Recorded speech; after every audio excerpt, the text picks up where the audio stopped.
Hello, Pierce College students. So, how can I get into one of my classes on Dashboard?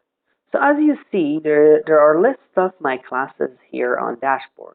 But if I want to get into one of them, all I need to do is to click on the tab that represents that class, or the card, let's say.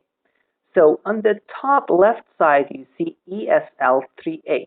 So if I want to get into that class and see the material of the course, I have to just tab on that class, and here you see all those names like announcements, assignments, discussions that we have for this course.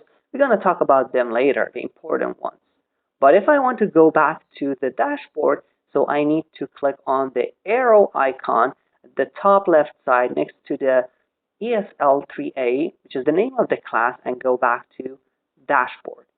So here again, I'm in dashboard. So this works for all of those classes. If you want to see the material of the course, all you need to do is to click on the course and see what you need to do for that course.